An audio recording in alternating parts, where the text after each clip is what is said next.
The cold wind screamed through the cracks of the old cabin, a sound like a dying animal that made Sarah's skin crawl. She sat huddled by the dying embers of the fireplace, clutching a heavy iron poker so tightly her knuckles were white.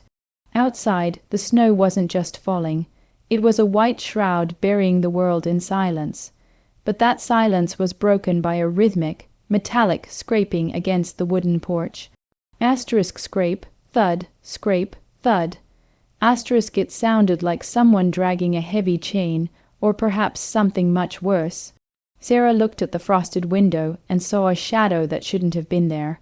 A tall, twisted silly, wet, wearing a tattered red suit that looked more like dried blood than velvet. This wasn't the jolly visitor from the stories.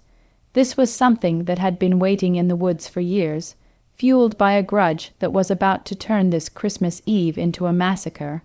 You might think you're safe behind your locked doors, surrounded by twinkling lights and the scent of pine. But tonight, the holiday spirit isn't the only thing coming down the chimney. Behind the tinsel and the carols lies a darkness that most people refuse to see until it's too late. These 4 stories aren't just urban legends. They are the chilling accounts of people who thought they were celebrating a season of joy, only to realize they were trapped in a nightmare of their own making. One woman thought she had escaped her past, only to find it waiting for her under the tree. A group of friends learned the hard way that some traditions should never be broken. By the time we reach the final story, you'll realize that the most terrifying thing about Christmas isn't the monsters in the dark. It's the person sitting right next to you, smiling while they hide a knife behind their back. Stay tuned, because the last twist in our final tale will change the way you look at your own family forever. Our first story begins in a quiet suburb where the snow looked like powdered sugar on the rooftops.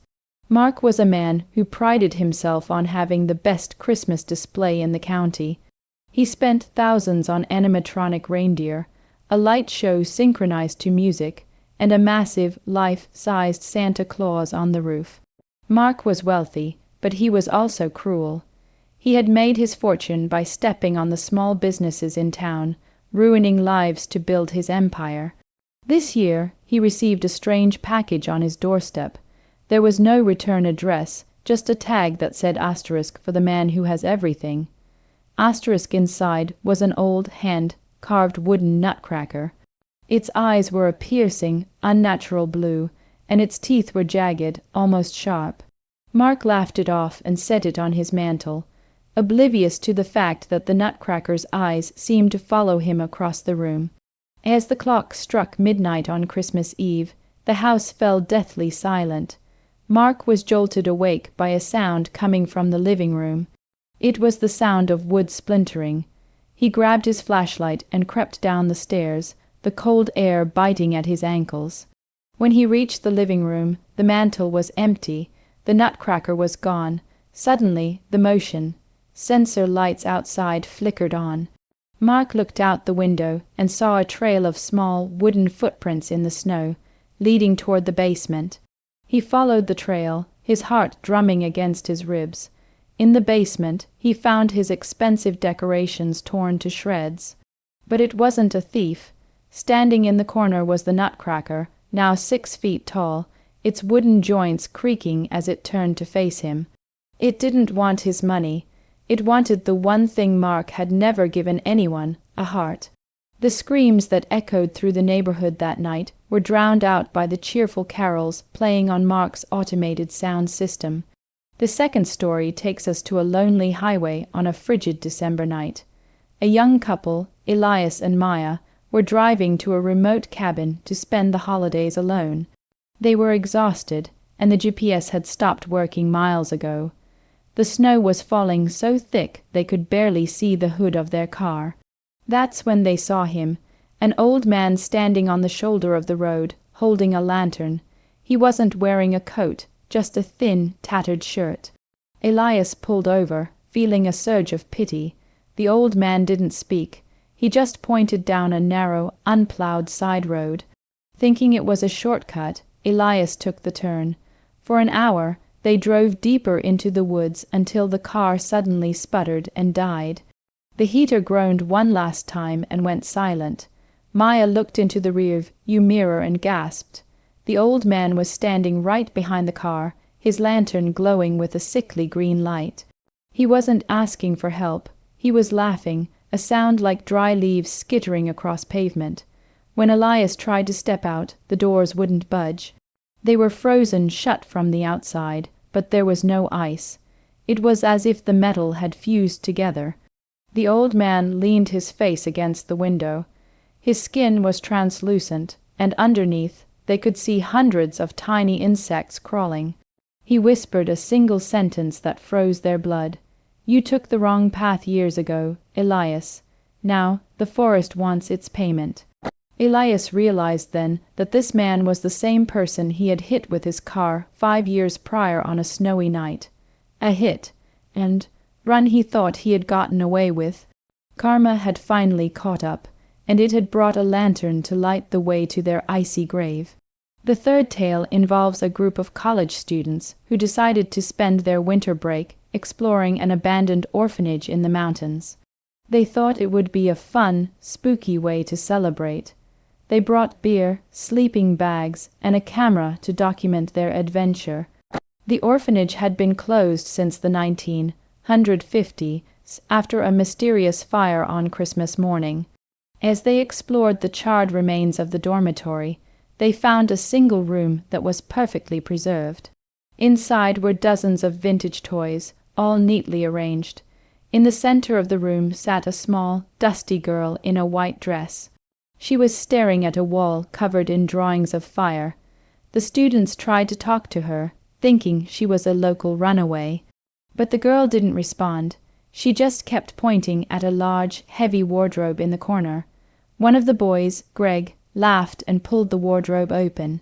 Inside were the skeletal remains of the children who had been trapped during the fire, their hands still clawing at the wood. The air in the room suddenly turned scorching hot.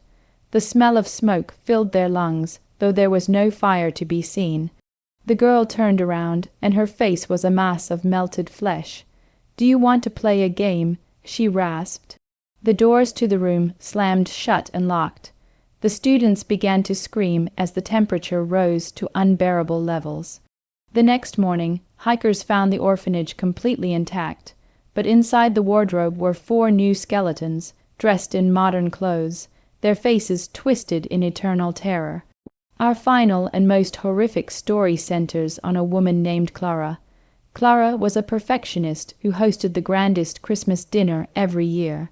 She invited her estranged family, her rivals, and her boss, putting on a mask of the perfect hostess. This year she had a special surprise.